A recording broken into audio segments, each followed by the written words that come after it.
She was 26 years old Yes. when she had a Yes. severe cardiac arrest in Yep. 1990. Very young. 26. And they kept her alive for 2 years and 2 months. And there was like no improvement whatsoever. Yes. And then they proceeded to keep her alive even further after that for 15 years until 2005. So, how just what a terrible, terrible quality of life for being kept alive that long. Of the first 2 years, like there's no improvement, but then the fight to continue of keeping a person alive. Those are some of the things that can happen if you don't have your documents done. Welcome to the Digital Legacy Podcast, where we talk about death and dying in the digital age. If you ever asked, how do I protect myself and those I love if something unexpected happened to me? You're in the right place. I'm your host, Niki Weiss, and together we'll explore how to protect yourself in a world where both your physical and digital legacy leave a lasting impact.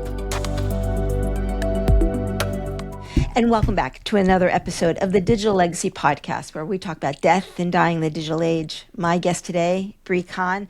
Bri, you're a financial advisor, but you have a special twist because you actually work for an organization that specializes in childless trusts. And that might be a term that some people are not familiar with, but welcome to the show. And please share with us what got you here today. Thank you so much for having me today, Nikki. I started back, this is kind of our whole organization has grown into many different organizations, but it started out in 23. It was at the end of 2022, Dr. J, the founder, and I connected in a Facebook group, and we had been connecting over financial planning. I joined Childfree Wealth, started working with him, and then through Childfree Wealth, one of the things that we do when we're looking at financial planning is, do you have your estate documents in order? We found that so many clients did not have their estate documents in order, and not because they didn't know what needed to happen or because they didn't want to do it, but because they couldn't find a solution to actually have people fill in those roles of executor, trustee, medical, and financial power of attorney. Out of that, Childfree Trust was born. And then there we were able to really start working on, hey, Childfree Trust can serve as all the professional fiduciary in all of those roles for you across all 50 states and DC. So we really dive in deep and try to help work with people throughout their whole life. My interest, I always tell people, is I didn't ever expect to specialize in child-free people and working with child-free people. I had just met Dr. J in a Facebook group for people who didn't have kids, and then we connected and we clicked, and the rest is kind of history. I'm living my dream job every day and always having so much fun with it. And the estate planning side of it is just an interest that I have seen so much of in my family, going through and watching death happen and kind of being there very intimately involved in a lot of it and seeing what it looks like. And so I've have the experience to know kind of what happens and how to prepare, and also to work through helping people with some of those big emotions. Well, child-free trust. I mean, that sounds, I don't say like a new term, but why are we starting to talk about child-free? I know that from where I sit, there are more solo agers, people who are by choice are choosing to live their lives out, not in a traditional family sort of way, right? Their family is redefined. It's not necessarily that they have a spouse or two-legged children. They might have four-legged children, but child-free. Where do you feel like this started to evolve? I think it's been an ever-growing topic of conversation. More and more people are now seeing are not having children. And a Michigan study from a few years ago said that about 1/4 of people don't have kids and are not planning on having kids. And if you take and think about that in the whole population, the Pew Research study also came out with, hey, it's getting closer to 49-ish% of people who are not going to have kids and don't have them now as well. So they're reporting, the numbers of people who don't want to have children for whatever reason is continuing to grow, whether that be by choice or not by choice. We often talk about just quick names as we use childless to talk about people who don't have kids and are not planning on having kids. And it wasn't by choice. It might have been by circumstance or by marriage or anything like that. Child-free is typically used for people who don't have kids and are not planning on having kids, and that was more by choice. We like to joke that if we named the company Don't Have Kids and Not Planning on Having Kids Trust, it's way too long. So we just take and use the word child free, but we do want to be respectful of people who got there in a situation that maybe wasn't joyful or exciting for them. Maybe it was a little bit harder. And when we say child free, I mean, they're just talking about direct descendants, right? Direct heirs, because you Yep. can nieces, nephews, Yeah. your favorite next door neighbor who's the child might you might have had an influence on them, but you're just making that designation that it is someone outside of that nucleus of the family. And where do you find like most of your clients? Is this a hard topic for them to wrap their head around? It really varies by clients. Working with clients on our financial planning intake form, one of the questions that we ask is, do you have kids or are you planning on having kids? We've got three options. Yes, I have kids or I'm planning on having kids. No, I don't have kids. I'm child free or childless, or I'm undecided. And so they self-report, and I don't ever ask anybody how they got to where they are. Sometimes people will bring it up and say, hey, I got here because I really wanted to have kids and life just didn't pan out the way I wanted it to, or I've known from such a young age that I do not want kids. I got sterilized really young, or maybe I didn't get sterilized. People will share whatever comfort level that they are at, and then they'll tell us, but it's not something we tend to dive deeper into the client meetings, because we know for not everybody, it's a comfortable subject to talk about. Oh, you touched on a tough one there. Sterilization. I mean, people are really sterilizing themselves, like more when tubes tied, vasectomies, like they're willingly going out and taking those medical procedures in order to ensure that they are clear that they do not want to have children. Yeah, they are. And I think, too, with some of the law changes in the past number of years, it's been more of a thing of people are saying, hey, I made this choice and I want to be very clear that there at no point in time is anything that happens against my will.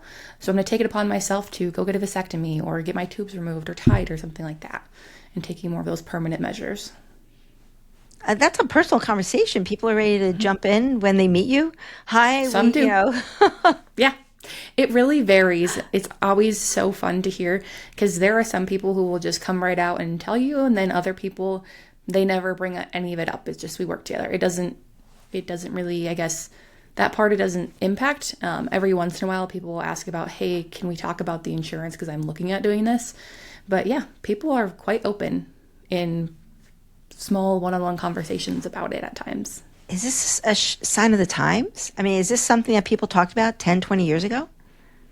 I don't think 10, 20 years ago you would have ever mumbled the word child free. And so to then publicly even say, hey, I'm getting sterilized, probably not. I think overall as a whole, society is just becoming more open about some of those taboo topics that we shouldn't be talked about according to past history. But now it's, no, let's talk about them. Let's have a conversation about them, because having conversations is how we learn and how we better understand other people. It's like putting it all on the table. What other populations do you find that? So we've got the solo agers. These are, people that are very focused on not having children, but they might be focused on other aspects of life. I would think same-sex marriage, Yes. might be one of those groups that you serve, because I think you have a statistic, 50% of same-sex marriages choose not to have children. Yeah, it's about 50%. I can't remember the number exactly or where that is from, but it is about 50% of people who are in the LGBTQ plus community don't have children and aren't planning on having children. Yes, I know there are a lot more options nowadays for people, but still for some, it's not comfortable to go through and take those measures and have children. And so they decide that they are not going to have children. So what do we need to think about if someone was interested in using your services? What would make them go to a childless, or how is the childless trust different from, say, I'm going to use the word regular trust, although trusts are not regular. There's so many flavors of trust. When people say trust, it's like, trusts are very complicated. You have to be very specific. So can we say that this childless trust is like another subcategory of the trusts? It can B, what Childfree Trust is really designed, it's to be the first nationwide professional fiduciary option to be able to have somebody in the executor, medical, financial power of attorney roles, and then trustee of the trust. The big one in there is the medical. Prior to our service, the places where you could hire professionals for a medical power of attorney was Arizona and California. Yes, you can go hire somebody to be the executor of your will, the financial power of attorney, or the trustee of your trust in the other states, or any state really. But oftentimes they have large asset minimums. They want to charge you a percentage and they want you to be over $5 million in assets before they can serve you. We said, hey, there's a problem here. Not everybody's going to be over that $5 million in assets. We want to make something that's accessible for people and also gives them that option for the medical power of attorney. Many times if people are solo and on their own, they're going, hey, I don't have anybody. Or we've had cases where people have reached out to us and said, hey, I have a nephew or a niece and I want to take and appoint them because I don't have anybody else, but I also don't really know them. Well, that's not a great option. If you don't really know them and you want to put them in charge of something and also put them as the beneficiary, because sometimes people will say, hey, I'm going to list them in these beneficiary relationship and have them inherit my assets when I pass, provided that they serve in these roles before I pass. There might be some bias. We call it more of laughing heirs of people who just come out of the woodwork. That could be the case of, hey, they're not going to really work on spending down your assets and making sure that you have the most care and most comfortable life possible because they're cutting into their inheritance. And if you don't know them, and that is, I had somebody use it, say, I'm going to bribe my nephew that I don't really know by making him the beneficiary. Well, that's really tricky. Is that nephew going to be incentivized to actually spend money on your care and approve that care? Or is he just going to say, well, I don't know you, auntie, I'm just going to take, and instead you can go into the cheapest nursing home that's available and be there. I'm not going to do anything else extra for you. I don't love that answer. Don't love that answer. But you used a term that I was familiar with, but some people might not be. Let's dive into laughing heirs, right? That's to be that laughing heir. I'm going to let you describe what it means to get that knock on the door and actually become a laughing heir. So do you have an example of a client that became a laughing heir? So I don't have a client who became a laughing heir, but I've had clients who essentially know that they would have laughing heirs. Laughing heir is going to be somebody who each state has what's called an intestacy chart. So if you die without a will in place, then the state is going to go through the intestacy chart and see, do you have a spouse living? Do you have parents living? Siblings, aunts and uncles, nieces and nephews, anything like that. They're going to go through and trickle down to all these different people that might be related to you. Not documented, though. So I think that we need to be clear that this is intestate. Another term that we talk a lot about is that when you die in intestate, it means that you're dying without a will. That means that you don't get to choose where your money goes. The court system gets to choose. And now you're talking about this, what do you call heir? What was the word you used? The list? The intestacy chart? The intestacy chart. So you basically intestacy means you die without a will. So now they have to go through the chart. And it's kind of like, I'm guessing I can visualize, it's kind of like the cousins chart, like one cousin once removed, second cousin twice removed, something like that. So they probably go through this decision-making tree, which is what I'm guessing the chart is, saying that you die in intestate without a will. First, it goes to the spouse, and then if not the spouse, the children. If not the children, then it goes to the parents. And then after the parents, it goes to the siblings. Is that right? It can be. It varies by state, but it's basically that concept of there's going to be a chart and a letter of direction of if you don't have it documented, somebody from that list is going to end up with it. If nobody ends up with it, then your money and your assets go to the state at the end.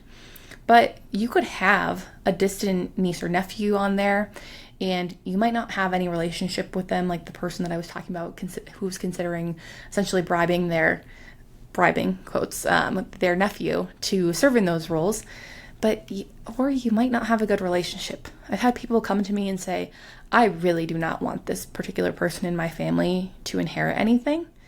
We want to make sure it's documented because otherwise they just get the money and go, haha, great, didn't know you, but thanks. That's the laughing heir. That is a laughing heir. That's a laughing heir. The other one that I heard was that they get that knock on the door, and their great aunt that they met once as a child left them all their money because they were the only living relative. And they start laughing because they basically won the lottery and had no relationship with this person. And it was just because either they did die in intestate and that they were next in line in this intestate chart, decision making tree. So the point of this whole conversation is please don't die in intestate. Yeah, please not. Please don't Please die. document things and get it written down. And making those decisions. So does your team have some sort of tool in order for people to make those very difficult decisions on who is going to have control? Whether they are power of attorney medical advance directive, which means that the person is still alive but needs guardianship, or the person has passed, is dead, and that they need distribution of the assets. Do you have some sort of tool that allows people to start to make those decisions and characteristics? Yeah. So one of the first things that we'll do is when you log into Childfree Trust and you create an account, you can create the account for free, and it will ask you a series of questions. One thing we want to think about, is there, first of all, somebody that you would trust to do that? If the answer is no, you can go ahead and appoint Childfree Trust with our partner trust company as that person, as that entity, fiduciary, professional fiduciary, to be in those roles. And so they will go ahead and act as your medical power of attorney, which I think is probably one of the most important ones, because you want somebody to make medical decisions for you while you're alive that are in line with your values and what you would pick versus somebody who is appointed by the court. And we'll often have a conversation with people of, is there somebody that you want to consider having there? Sometimes they'll say, no, there's really nobody that I want to have. I just want to have a professional handle it. Some people will say, yes, I would like this person to be able to make the decisions. But if they can't, then I know that Childfree Trust will be there in the end to back it up. And that person can always decline and say, no, I don't want to do these roles. And so pass it to the trust company. But it's really a conversation of who is around you that you would feel comfortable with, not only appointing in those roles, but having those really difficult conversations. I don't think there's anything worse than surprise finding out that you are the medical power of attorney for somebody or in any of those roles. I've worked with clients who have had gotten phone calls in emergencies where they have found out that they have been appointed as that medical power of attorney and need to step in and fill those roles. So you really need to think about, you don't want to do that to a person. You want to have a conversation ahead of time with them of, one, do you trust them? Two, are they comfortable taking those roles on? Or even the potential, knowing that they can pass those off to Childfree Trust if they would like. And so that's the first part. But if you can't have the conversation with them and you're not comfortable having the conversation with them of can they serve in those roles, it might not be the best fit. And just making that decision. So do you work with professional fiduciaries? Yes. So behind Childfree Trust, we have our partner trust company. Our partner trust company is a team of trust administrators who will take and fill in those roles when called. The way it works is you can fill out everything, create your documents online, get them printed, send them in. And then we also have what we call care documents, because not only do you need estate planning documents, but those go and they have a great amount in there, but they don't go far enough, we feel. We need more information. If you've ever had to step in for somebody after they've passed and work through making sure the bills are paid for the house and taking care of getting everything kind of shut down, remember, we all have a full life that we're living, and we want to make sure we close it up nicely. Doing that with the care documents and getting that information in there, not only do we hit on like the tactile financial things of where are your accounts located, how are bills paid, but also we include in there is, what do you want for long-term care?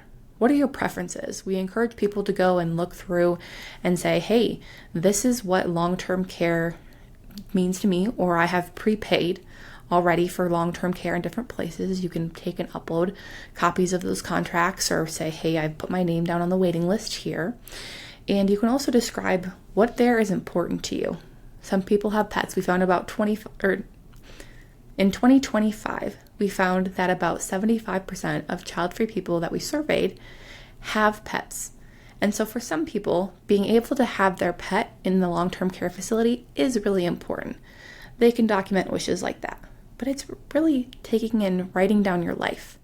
Not only do we ask you a series of questions within the system, we often will host regular calls too that you can come through and you can ask your questions of, hey, I need more resources to answer this. And we have our podcast, Child-Free Life by Design, where we take and really try to bring on different experts to fill in some of those areas and provide more context of what can be done. How can you take and go ahead and figure out different areas? Digital assets, your big focus.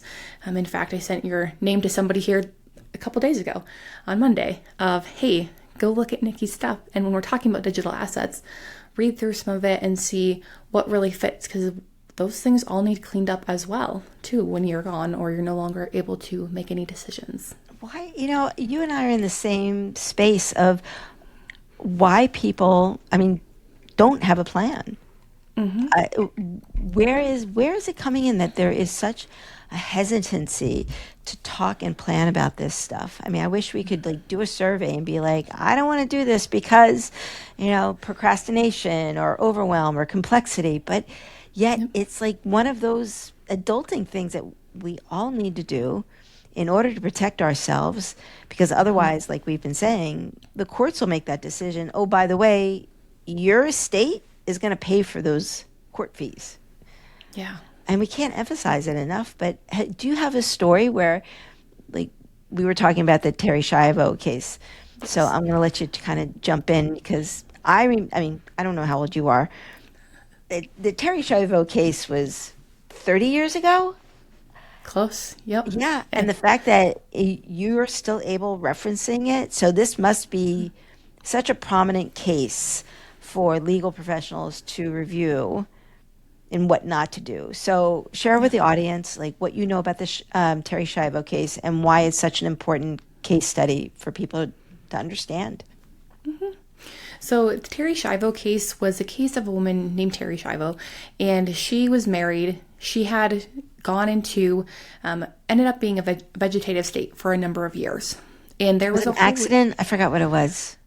It was, I want to say it was an accident, but I can't remember exactly. Yeah.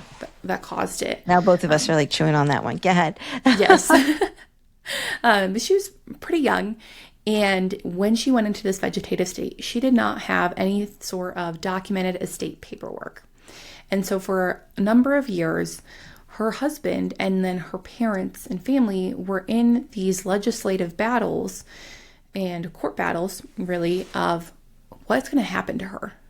He said that they had pillow talk every night. And in that pillow talk, the conversation had come up, if or anything were to happen to her, she would not want to continue to live through that. Her family, on the other hand, was very persistent that she should be kept alive, even though her quality of life was really very low. And so it went back and forth of who's able to make that decision, because nothing was documented down and signed. And I think that's probably my worst nightmare, the thought of having to be kept alive. Oh my God. So wait a minute. You ready? I totally forgot all about this. She was 26 years old. Yes. When she had a severe cardiac arrest in 1990. 26. And they kept her alive for 2 years and 2 months. And there was no improvement whatsoever. And talk about just the emotional stress, but the cost. And I think the cost. And her husband wanted to move on with his life. And the parents, again, she's 26-year-old. I can barely get a 56-year-old to get their documents in order. So you can just imagine a 26-year-old. She just probably got married not too long ago. Yeah. She was in Florida, had a heart attack, brain injury, vegetative state for over 2 years. Yes, and then they proceeded to keep her alive even further after that for 15 years until 2005. So what a terrible, terrible quality of life for being kept alive that long, of the first 2 years is like there is no improvement, but then the fight to continue of keeping a person alive, those are some of the things that can happen if you don't have your documents done. And so when we were doing financial planning, we were having that conversation of, you just need to get your documents done. And people would go, yeah, you're right, I do, but I don't have anybody to appoint in there. That's why we had to come up with Childfree Trust, of really getting somebody in there and getting a professional so people could hire and make it at an affordable rate where you don't have to have $5 million to be able to afford our services. That's not something that we want. We want it to be accessible for people so that you don't have to worry of who's going to make those decisions for me when I can no longer do that. Because we know that a lot of child-free people want to take and spend down their assets over time. So keeping their assets above 5 million is not something that most of them are looking to do. Plus, even with that, so many were unwilling to take on the responsibility of medical power of attorney, saying that they're not going to handle that. Well, medical power of attorney could be one of the most important, because otherwise you might end up like Terry. And that would be really, really hard and difficult. 15 and not years. a fun experience. 15 years. I remember her husband, I think it was a 60-minute episode. And so it was basically a battle between her husband and her parents.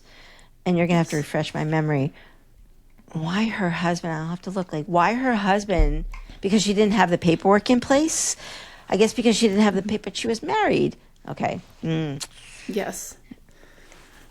And that was the part of it was, hey, well, does that really count if the family is saying this one thing? And so just the whole case, there's a couple of documentaries on it. I can't remember what platforms, but if you just look up the Terry Schiavo case, you'll be able to find it and find more about it. But the trauma that one goes through when they're doing that would be so difficult. Oh, the husband. I think he was saying how he just wanted to move on with his life, after 15 years. And the families, they basically, there was a war in a court battle between the husband and her parents. Exactly. And we don't want that to happen to anybody. No. The idea is get your documents in order. Yes. Don't wait, please. Yeah. And to have these important conversations, just because, like you said, they had pillow talk, but they didn't document. And then once you document, you need to execute. And once you execute, you need to communicate. And then you iterate. Yep.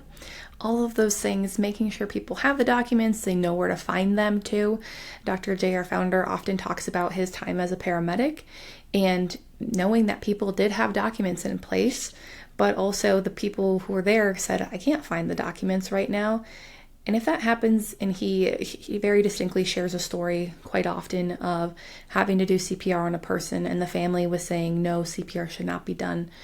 And he said, well, until that something can be shown to me, I have to continue doing it. Ugh.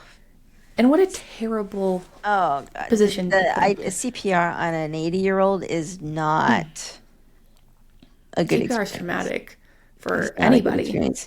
So as a thanatologist, what I tell people is, if you are at a medical risk, to have all of your documents, like your do not resuscitate, your HIPAA reforms, power of attorney, medical advance directive, in a folder somewhere that don't make it a secret. Put it near, if you're elderly or you're at medical risk, put it near the door, or even put it by the door, put it behind the door. Another it's so great funny place. How in the old days they used to put it in the freezer. Did you ever hear of that practice? Yeah, that's something we still talk about with clients of, hey, putting your important numbers on the fridge. I grew up actually, and my mom is in healthcare. I grew up in a household where we knew the important numbers and the people to call in emergency. That was on the fridge. Along with, there was a list that was titled, doctors to not treat my family. And all of their names on there as well. But the fridge is a good place to look, and that's part of why she did it. And that's something that we tell people too, of have it by the fridge. Make it easy to see for people. Put it emergency contact in your phone. If you're an active person, I really like running and hiking. I wear what's called a road ID. It has all the power of attorney phone numbers on my wrist, along with my full name and birth date and things like that. And particular allergies that one would need to know of in the case of an emergency. Mm-hmm. Making it easy for people to find that information is so incredibly important. You can get the benefit of it is, one, you get the care that you should receive as quickly as possible. Yes. And number two, it'll stop from you getting the care that you don't want. Exactly. Because there's a lot of times there's care that people specifically do not want. And if it's not documented and written down, then people don't know. They don't know what to do. And they have to make the best decisions that they can. But those best decisions might not be the decisions that you would make. And that's where a trust, and the difference between a will and a trust is that the trust will go into explicit details on the who, what, where, how, when, and why. Right? More expensive, for sure. More time is involved, but it'll avoid probate, where wills don't necessarily avoid probate. So it'll also make the transfer of assets a lot smoother if the trust is kept updated. And if you are a childless trust, there needs to be more thought put into it. Exactly. Have those conversations, think through it, and get it documented. Remember, you can always update things. That's another big thing I find people get nervous of. They have to have the perfect answers. You do not. You are able to update your documents as long as you are still of sound mind. Actually, you should be updating. Again, Oh, in our profession, I'm hoping everybody will be looking at their documents at least once a year and updating and reviewing either after a life event, and every 3 years they should do a very thorough review. Make sure everyone is still relevant in their life. They still like them. Yep, exactly. They're still of sound mind, still responsible. Yeah. All of those pieces. Well, Bri, this was awesome. I appreciate all your time. If there's a one or two takeaways our audience could do, what would you recommend? Start thinking through who you can get on your documents today. It's hard for me to hear. Say it one more time. Start thinking through who you can get on your documents today and making a plan to get those documents done, executed, and communicated. Awesome. And with that, if someone wanted to work with you directly, where could they find you? If you go to childfreetrust.com, there you can find our trust service. Otherwise, if you want to hear more, we have Childfree Insights. You can find our podcast and all of our resources at childfreeinsights.com. And with that, thank you so much for joining me today. I appreciate your time. Thank you for having me. Thank you for listening to the Digital Legacy Podcast, where we talk about death and dying in the digital age. I hope this conversation inspired you to take control and plan for the inevitable to protect yourself and those you leave behind. Don't forget to subscribe to our newsletter at digitallegacypodcast.com. Remember, life is full of surprises. What happens after you die shouldn't be. So keep your passwords safe and your playbook up to date.